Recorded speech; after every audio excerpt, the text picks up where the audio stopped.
Bueno, como esto es en vivo y en directo, y es así, bueno, no me pongo en personaje de actitud de conferencia y simplemente estoy como estoy. Había un... Carl Roger fue el que de alguna forma puso en, comenzó a hacer sus disertaciones a partir de la forma en que en ese momento se sentía y en cómo estaba, y partiendo de ahí dejaba que todo eso lo fuera llevando, ¿no? A ir conceptualizando o poniendo en palabras lo que sentía.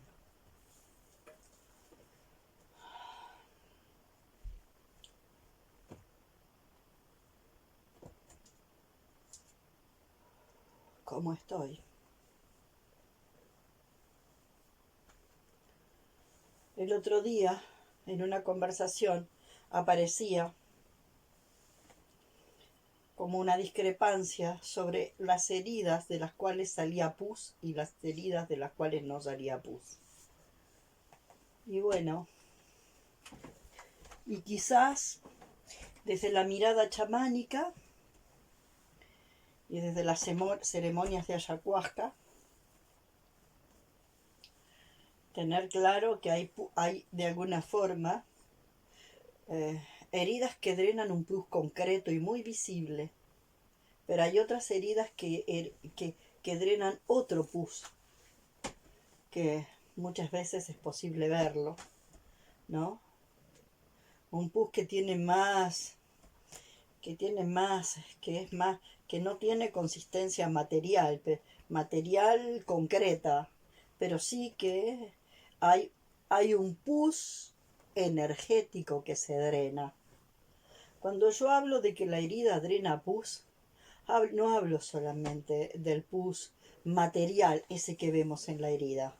Si nosotros pudiéramos ver por la cámara Kirlian cualquier herida, cuando está en proceso de sanarse, vamos a ver que está drenando una suerte de pus energético, que también es lo que muchas veces se ve cuando una persona toma ayahuasca, cuando una persona toma peyote.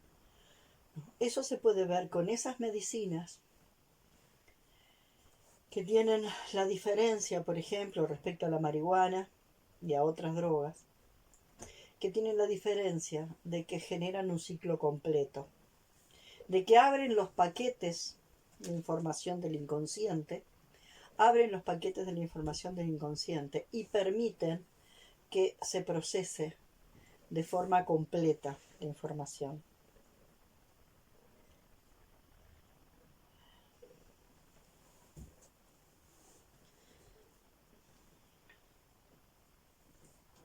Bueno, yo venía hablando los otros días de que venía como sintiendo, haciendo contacto desde hace un tiempo con un cansancio muy grande.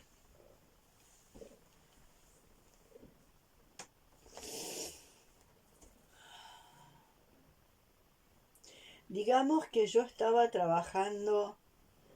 viajando a trabajar a Sauce, y ya cuando dejé de ir a trabajar a Sauce, ya estaba sintiendo cansancio. Y no es que el cansancio no estuviera, es la conciencia del cansancio. Entonces me acuerdo cuando, cuando empecé el posgrado de bioenergética en la Facultad de Psicología, donde el docente decía: y cuando se empiece a desarmar la coraza muscular caracteriológica, van a empezar a sentir en el cuerpo un cansancio como de 1000 años. Un enorme cansancio, un cansancio como de 1000 años. En ese momento, con el trabajo que yo estaba haciendo, a nivel bioenergético. Y después, con el tiempo en que estuve plantada mi primera búsqueda de visión, y única, que me faltaron 4 horas para completarla, algo de mi coraza muscular caracteriológica se desarmó totalmente. Algo de la coraza muscular caracteriológica se desarmó de una forma brutal en aquel momento. Y de alguna forma, como trabajaba como maestra, me pude dar el lujo. En el mes de enero llegué a dormir entre 14 y 18 horas por día. Y dormía, y dormía, y dormía.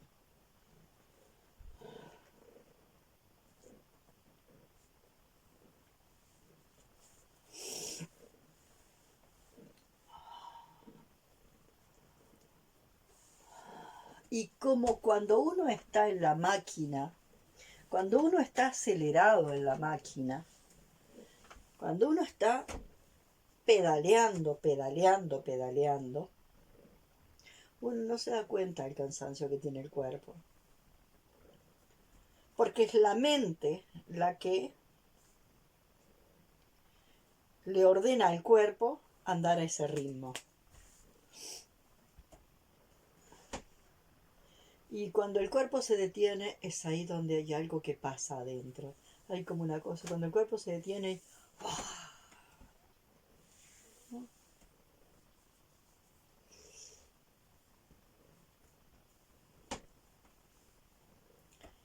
Estoy entrando en otra fase parecida, de muchísimo cansancio,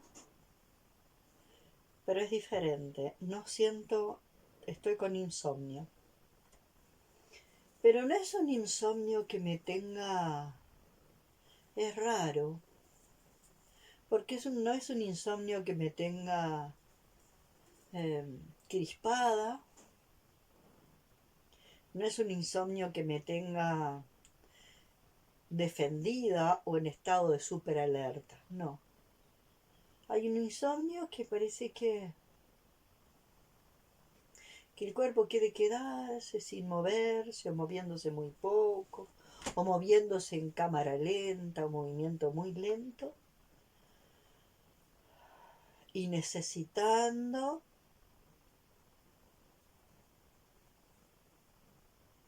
ese tiempo,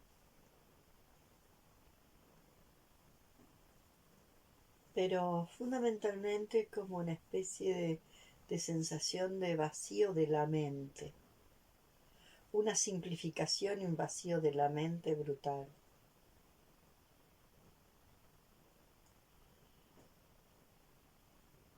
Y un dolor profundísimo en el corazón. Un dolor profundísimo en el corazón. Pero no es el dolor que yo sentía, no es el dolor que yo sentí durante toda mi vida, ese dolor que era un desgarro del alma que no da tregua.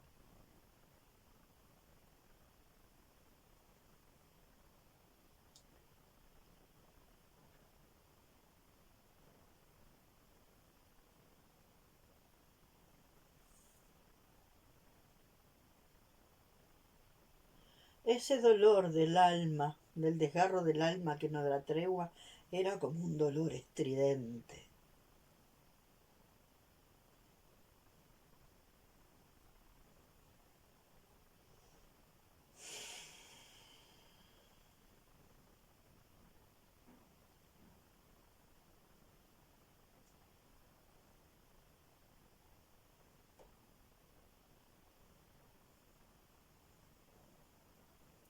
Este dolor es diferente. Es un dolor muy profundo, pero muy manso y muy profundo. Y sentir que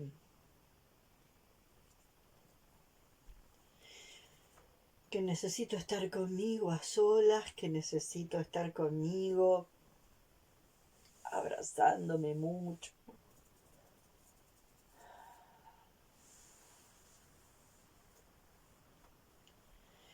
que quiero evitar conversaciones largas con la gente.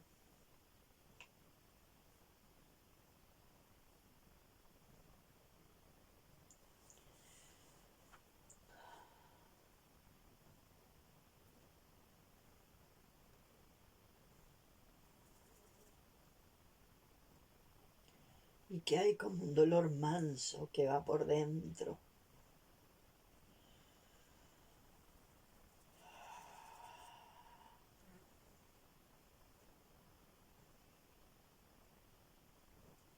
Un dolor profundo, profundo y manso que va por dentro en un nivel de profundidad.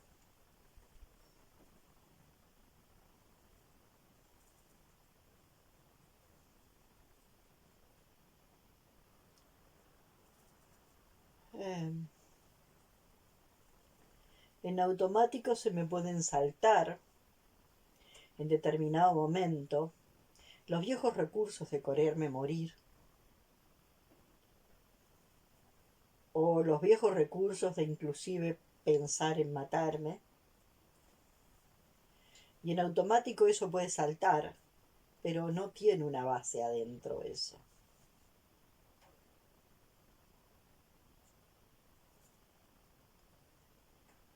Tampoco es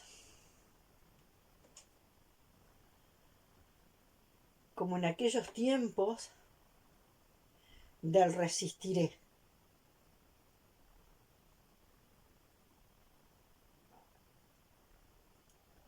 que había que respirar y hacer de tripas corazones, respirar y hacer de tripas corazones, porque el dolor duele y hay que aguantarlo.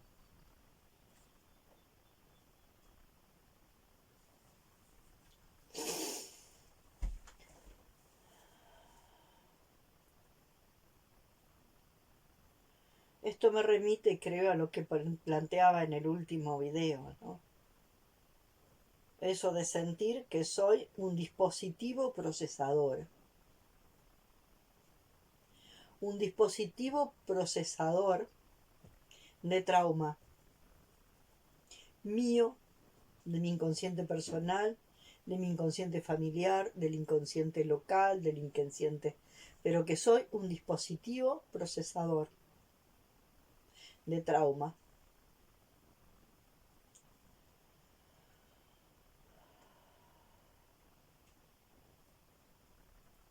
Y entonces siento que este sacudón de dolor impresionante,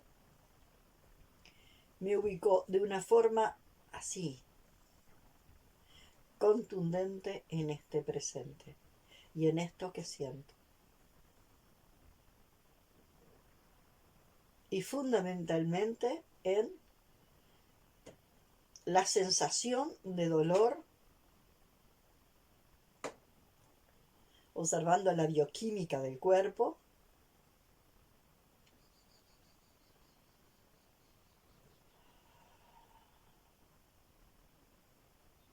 y procesando ese dolor con la mente en un estado bastante vacío. Y desde ese vacío vienen a veces unas reminiscencias como pantallazos.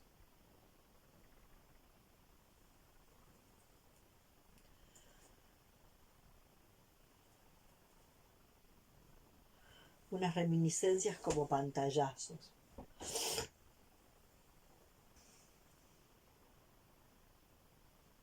Entonces sí, creo que sí. Que cuando nos nos,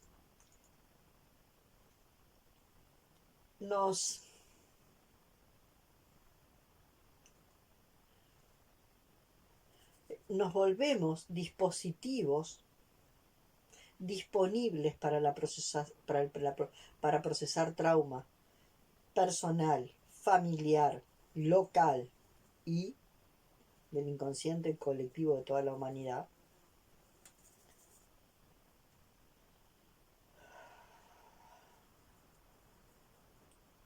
Es como de forma muy lenta van cayendo como, como unos darse cuenta de otro tipo.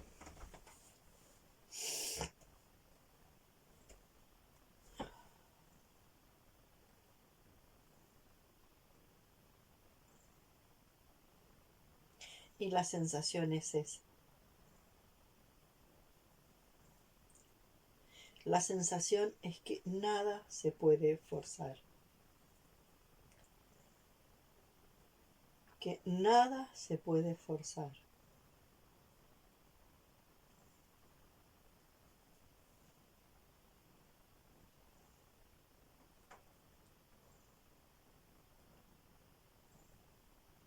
No hay posibilidad de forzar nada. Y cuando algo se fuerza, ya sea cuando queremos que el curso de un río lo queremos canalizar y llevar por otro lado, porque al humano le conviene que el curso del río vaya por otro lado. O cuando hacemos enormes represas o cosas de ese tipo que de verdad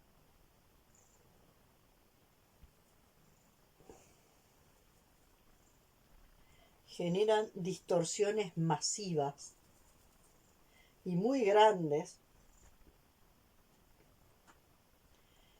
en los ecosistemas.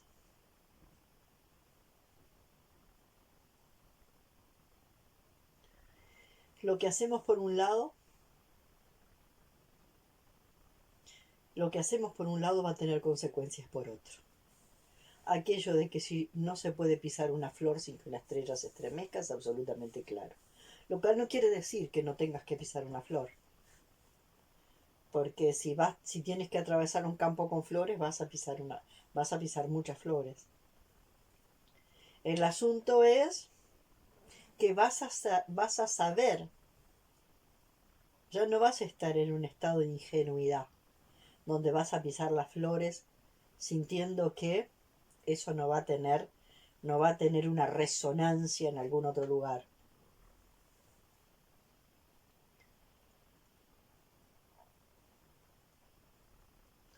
Entonces lo que yo en este video hoy tengo para decirle, ahora en es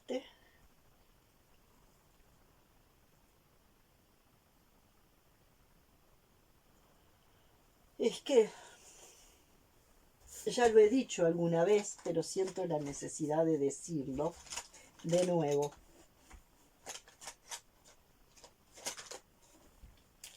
Acá puede estar un individuo que decíamos se ofrece como procesador de traumas, ¿no? Entonces va entrando trauma que se va procesando y va saliendo procesado y va saliendo resignificado. Y cuando resignificamos trauma, se empieza a ver el por qué y el para qué, que son las dos preguntas más importantes. Sí importa poder ver el cómo, el cuándo, el cuánto, todo eso también son datos útiles, pero lo importante es el por qué y sobre todo el para qué. La causa raíz que originó esa situación traumática y el propósito de esa situación traumática. Entonces todo esto, todo este producto o todo este fruto de este proceso de destraumatización,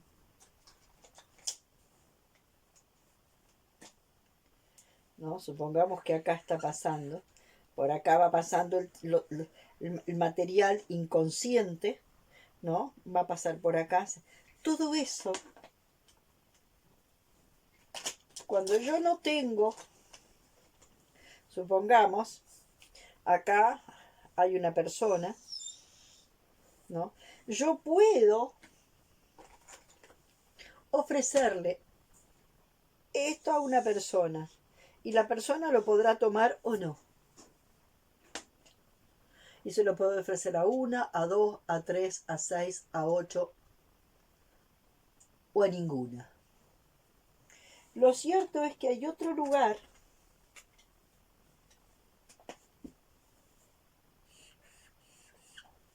que es la masa crítica, donde todo el fruto de este proceso va a ir a nutrir ¿dónde? Va a ir a nutrir a la masa crítica. Y eso va a estar cayendo como lluvia.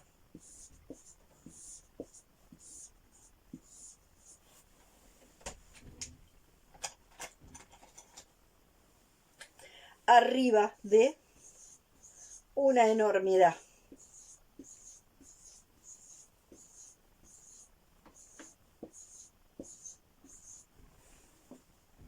Entonces acá hay un procesador, supongamos que acá hay otro procesador, ¿no? Hay otro procesador que también nutre a la masa crítica. Y hay otro procesador que nutre a la masa crítica.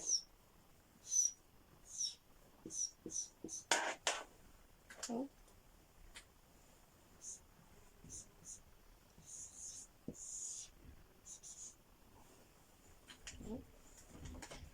Al pasar toda esa información por este proceso, ¿no?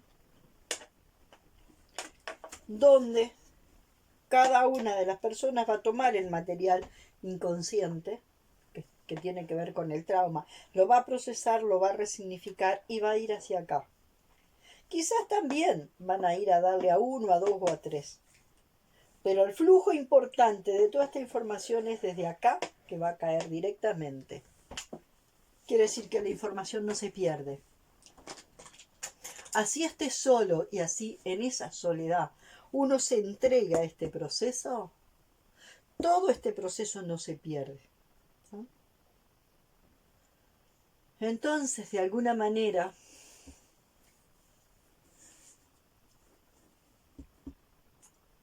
había una,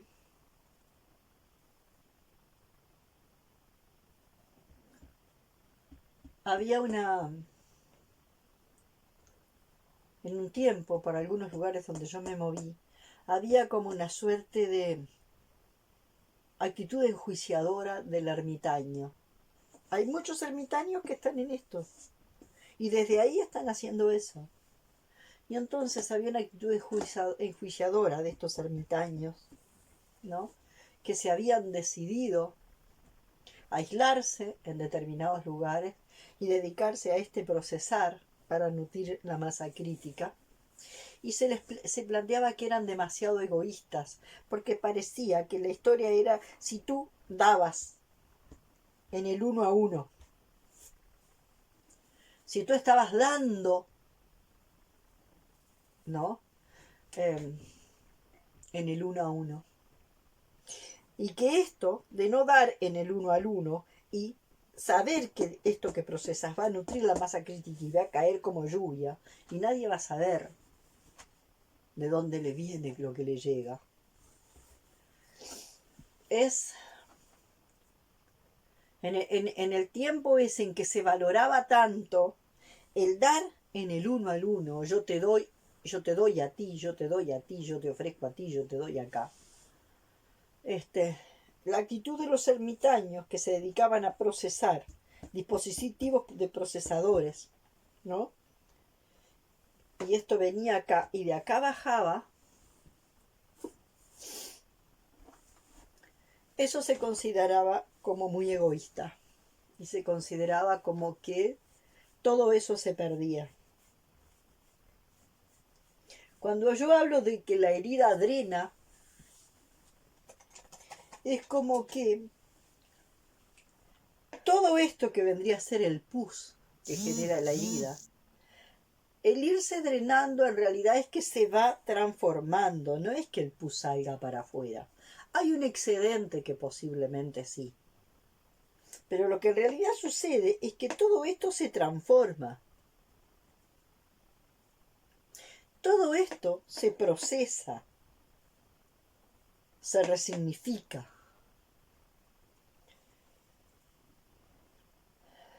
Creo que la conciencia de saber que soy de asumirme como un dispositivo procesador,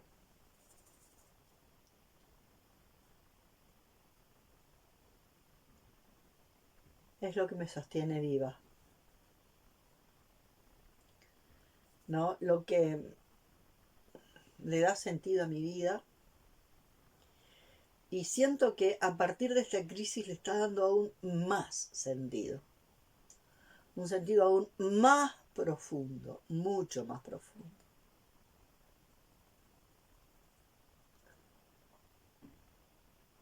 Entonces, poder ver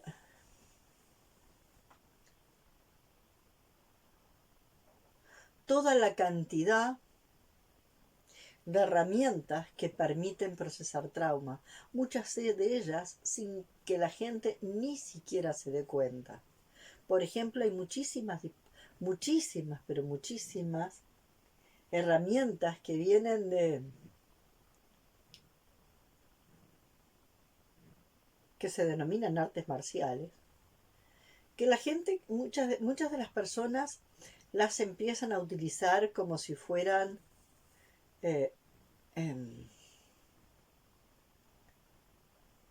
sanadoras del cuerpo. Es como si solo operaran en la biología. Y van muchísimo más allá. Son herramientas que nos van convirtiendo también en esto, aunque no nos demos cuenta.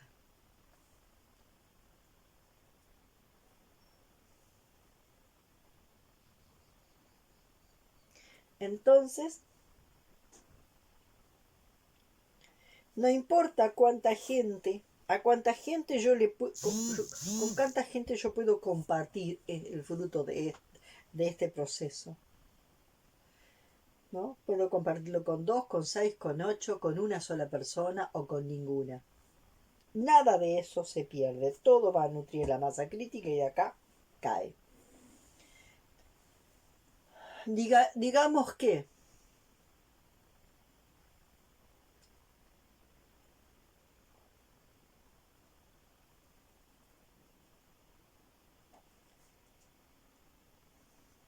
olas que procesan experiencia, que le pasan la información al agua del océano y que el agua del océano luego transmite esa información a otras olas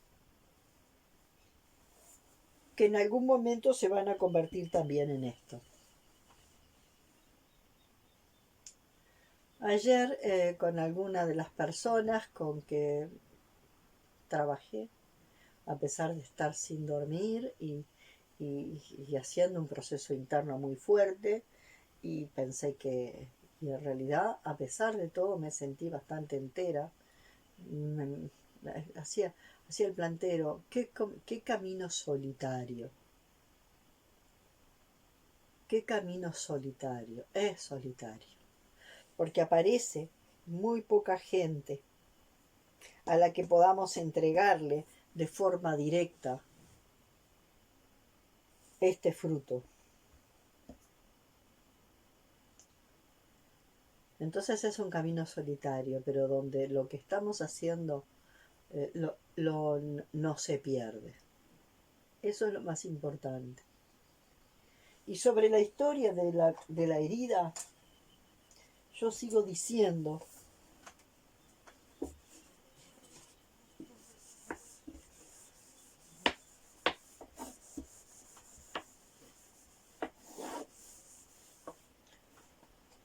la persona que está en un estado, la persona que no procesa, está así. A ver si el otro negro está funcionando mejor. Está así. Repite, repite, repite, repite, repite, ¿no? Y entonces,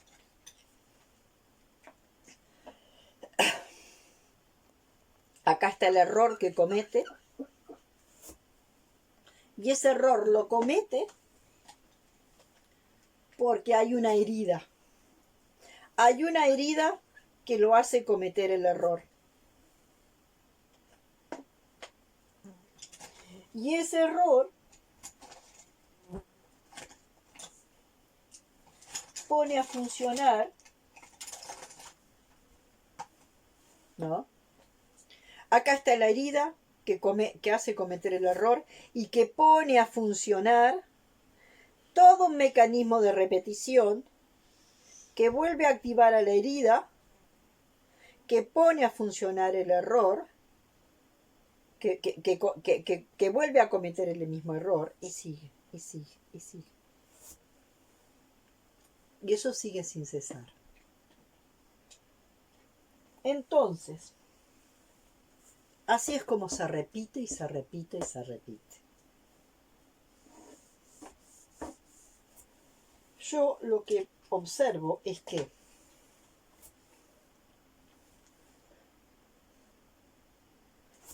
digamos que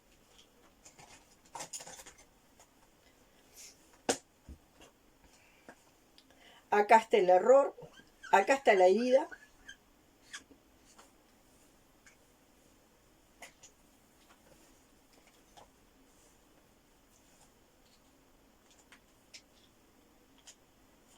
la herida nos hace cometer el error, ¿no? El error empieza a caminar y yo lo puedo empezar ¿a qué? A procesar.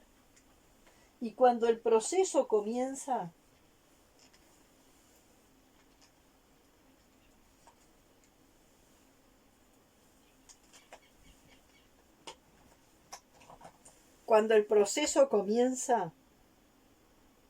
acá, yo doy un salto y me voy a conectar en otro nivel, porque me voy a volver a conectar en otro nivel con la herida que me va a hacer cometer el error, pero ahora el error va a ser menos error.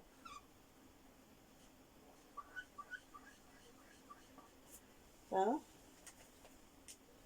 Ese error, a la herida haber sanado un poco, este error es menos error y entonces va a empezar, también ahí el error se va a mostrar.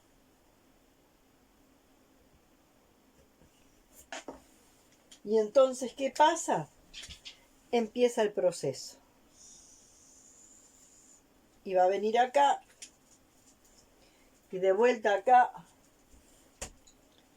me voy a conectar en otro plano diferente con la herida.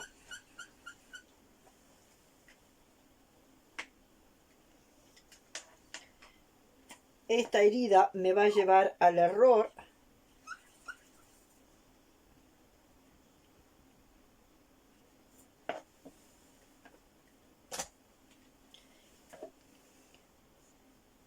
Y acá se resignifica de vuelta. ¿No? Entonces, en este lugar es donde se producen los enormes darse cuenta. Acá es donde yo tengo. Observo, observo, observo, observo y ¡pac! Y empieza. Entonces vengo acá. Observo, observo, observo. ¡Ah! Observo, observo, observo. ¡Ah! El tema es que cuando yo estoy acá, en esto, y vuelvo acá, yo creo que estoy en el mismo lugar. Esto, acá perdemos la noción de en este espacio perdemos la noción. Y creemos que este lugar es este, y que este lugar es este, y que este lugar es este, y no nos hemos dado cuenta de todo esto que ha sucedido.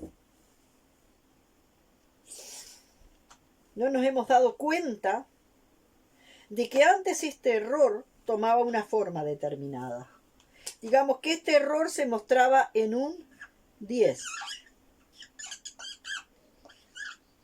de intensidad, que el error acá se toma un 8, que acá el error toma un 5, ¿no? Y que algo del error se va cambiando en la medida en que la herida va sanando. Y que en realidad lo más importante no es el resultado. Creo que ser esclavos de los resultados es una de las cosas que hace que genera más frustración. La necesidad de querer los resultados concretos, sin darnos cuenta que el propósito mismo está en esto.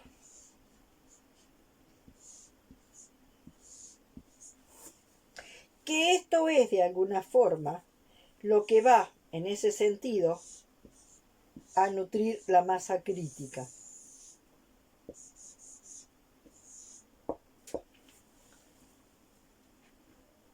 Que es un estado interior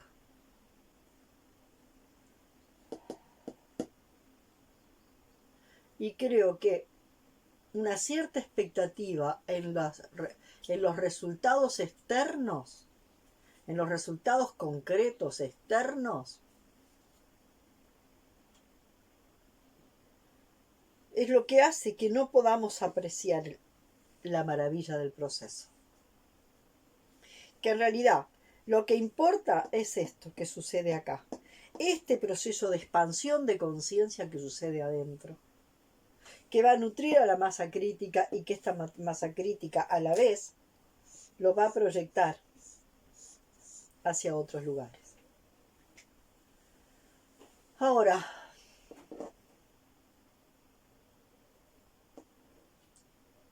detectar las expectativas que tenemos, detectar que tenemos expectativas no es fácil.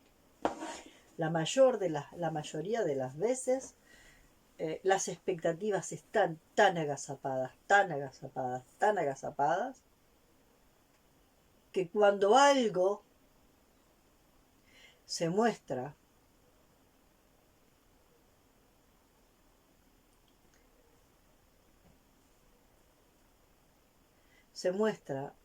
de una forma determinada que nos impacta y nos impacta de forma desagradable, es ahí donde nos damos cuenta de las expectativas que tenemos. Las expectativas que tenemos puestas en el otro. Las expectativas que tenemos puestas en los padres, en los hijos, en los amigos, en los hermanos, en las parejas. Los sueños que tenemos adentro de nuestra cabecita de lo que queremos tener como pareja, como relación de pareja, como relación de amigos, como relación con los hijos, como relación con las madres. Tenemos un cuadriculado del deber ser, de cómo debe ser, de lo que yo quisiera. Y ahí está, como yo planteaba, la diferencia entre las ambiciones del ego, los anhelos del alma y el propósito de la existencia. Las ambiciones del ego nos llevan a querer lograr un futuro, el famoso sueño americano, de tener un futuro concreto, exitoso. Los anhelos del alma parecerían más generosos, porque es, bueno, a ver, yo quiero ver cómo yo le abro la cabeza a 40 personas, a 3.000 personas, a 50.000 personas. Esos son los anhelos del alma. Y el propósito de la existencia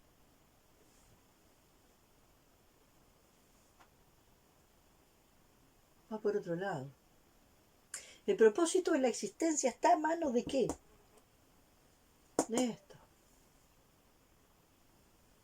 Sobre el propósito de la existencia no tengo la más mínima idea. Sobre el propósito de la existencia no tengo la más mínima idea. Las ambiciones del ego, bueno, sí, son de alguna forma determinadas expectativas que tengo respecto a una realidad para mí o para un grupito, ¿no? Que de alguna forma podría llamarse egoísta. Los anhelos del alma tienen que ver con una cosa mucho más solidaria.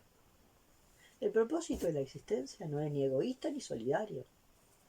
El propósito de la existencia no es ni egoísta ni solidario.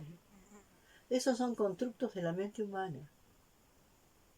En la naturaleza no hay quien vaya diciendo, a ver, vos pájaro sos egoísta, vos liebre sos solidaria. Esas son apreciaciones humanas que además le metemos a los animales. Un constructo humano que además se lo imponemos a los animales. En la naturaleza no existe eso. Todo lo que existe está fluyendo según un propósito global que nos trasciende. Y la mayor disponibilidad es cuando soltamos las ambiciones del ego, cuando soltamos los anhelos del alma y estamos de forma realmente disponibles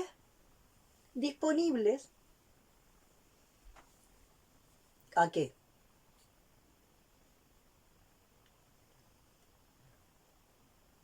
Al servicio del propósito de la existencia.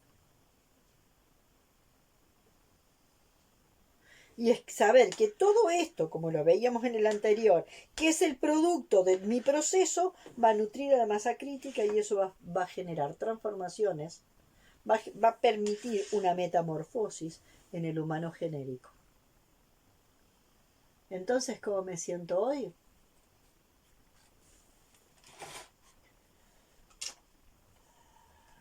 Hay budistas que dicen que el sufrimiento viene, el gran sufrimiento que tenemos los humanos viene, que no es lo mismo que el dolor.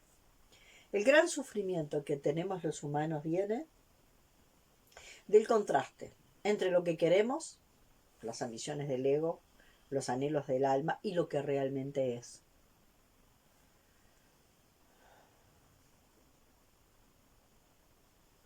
Y sin embargo, no nos liberamos del todo de las ambiciones del ego y no nos liberamos del todo de los anhelos del alma. Por acá o por allá, alguien que esté entregado 100%, acá estoy yo disponible para ser disponible y al servicio del propósito de la existencia, ¿no? Y que yo soy un instrumento, no. Lo que podemos hacer es que podemos reconocer cuando cuando de alguna forma empieza a aparecer eso, cuando se empiezan a mostrar las ambiciones del ego, y con las ambiciones del ego y los anhelos, con las ambiciones del ego seguro que estamos forzando situaciones. Con los anhelos del alma también se están forzando situaciones porque solo que es tan sutil que no nos damos cuenta.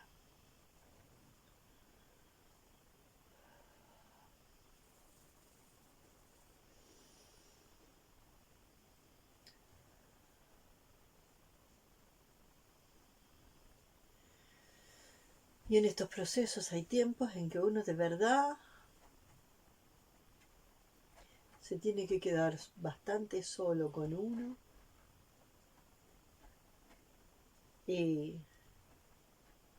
sentir el dolor, sentir la química del dolor en el cuerpo, sentir lo que pasa en la coraza muscular caracteriológica, lo que pasa a través de nuestras neuronas.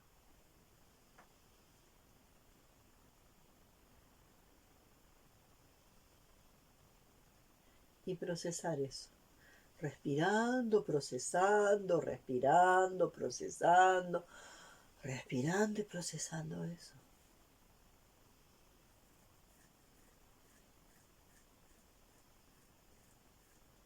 Yo tengo la sensación de que cuanto más fuerte está el vórtice de cura y más recursos tenemos, más profundo podemos ir al vórtice de trauma. Y algunos creen que el trauma se achica y yo creo que no. Que cuanto más recursos tenemos y más fuerte está el vórtice de trauma, más profundo entramos al trauma colectivo.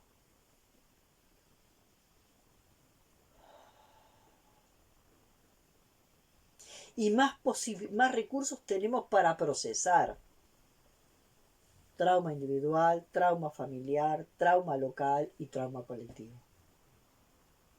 Y por cierto, llegando a la famosa herida original, a la herida de la separación. Bueno,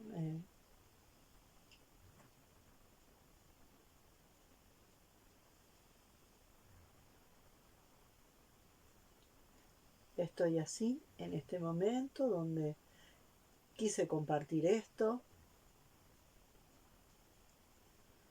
y sintiendo que si alguien no entiende la vida como proceso, no lo podés forzar y se reventará y se caerá y se reventará 20.000 veces y quedará ahí, quedará dando vueltas en esto, quedará acá.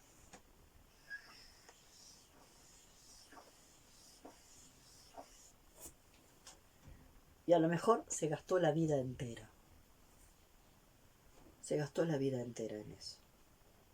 Ahora, una persona que está en esto permanentemente no puede ver, una persona que está en esto permanentemente no puede ver la diferencia entre esto y esto, y esto, y esto. Una persona que está en esto permanentemente, cuando ve esto, lo ve igual que esto, y lo ve igual que esto, y lo ve igual que... No puede discernir la diferencia que hay. No puede ver la diferencia. Entonces es la gente que te dice todo lo que has gastado en proceso y estás siempre repitiendo el mismo error. No. Este error no es el mismo que este, no es el mismo que este y no es el mismo el que va a aparecer acá. No. Cada vez ese error tiene menos capas. Porque cada vez esta herida está más sana. Pero ¿quién está acá? Todavía prisionero como el burro en la noria, repitiendo y repitiendo y repitiendo, prisionero como el burro en la noria. Yo me acuerdo de un periodo en que me sentí muy ahogada porque de verdad me sentía un burro en la noria. Un burro en la noria, preso, repitiendo, repitiendo, repitiendo, repitiendo y no pudiendo salir de ahí. El que está como un burro en la noria, repitiendo y repitiendo y repitiendo, sin poder salir de ahí y sin poder dar esta vueltita, sanando un poco, no sanamos del todo, y el error, ¿no? Y sano y al sanar un poco, el error tiene menos, el error es menos error, ¿no? Sano otro poco, proceso, sano, el error es menos, la herida es menos herida y el error es menos error, y así. Pero quien está acá y ve esto, ve que cree que esto es exactamente igual que esto. Porque no puede tener la idea, no puede tener la percepción sutil. Entonces te ven y dicen, tanto trabajo interno hecho y estás siempre haciendo lo mismo. No, no es lo mismo. No es lo mismo. Quien puede ver que no es lo mismo es quien de alguna forma ha comenzado esto. El que no ha comenzado esto no puede ver el cambio, no puede ver la transformación.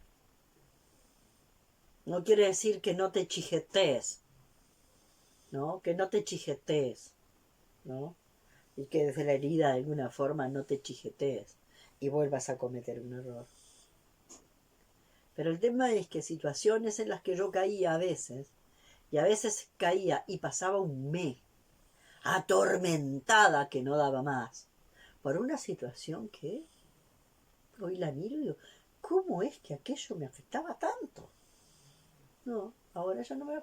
Ahora, esas situaciones ya prácticamente no me afectan.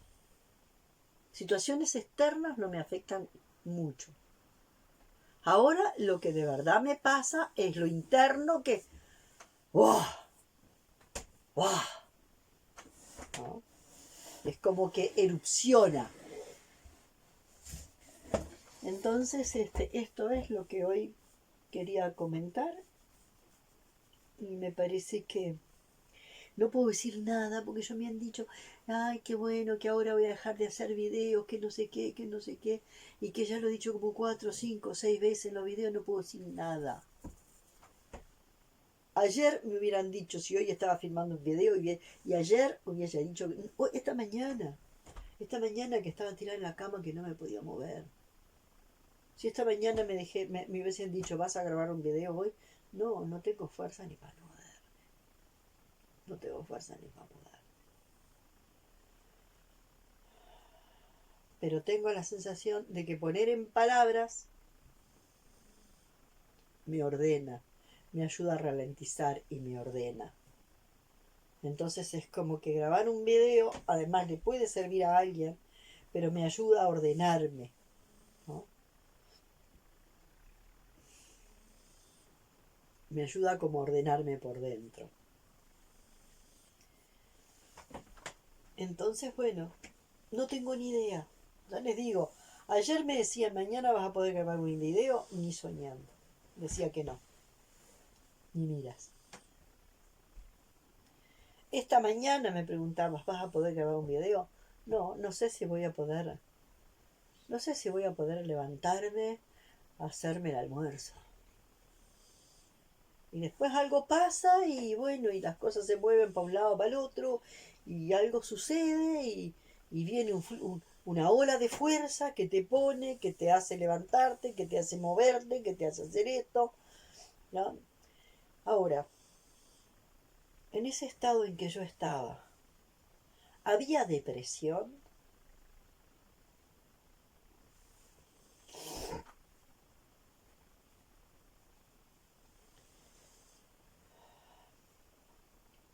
Esa es la historia. La velocidad del proceso interno era enorme. Por lo tanto, en la depresión hay una lentitud del hacer afuera y del proceso interno. Y yo siento que la velocidad del proceso interno era enorme. Aunque en el afuera no pudiera estar haciendo nada. Y sin embargo, si bien la velocidad en algún lugar era enorme, en otros planos del proceso había una cosa más suave. De aquello que veíamos, ¿no? La velocidad de traslación y la velocidad de expansión.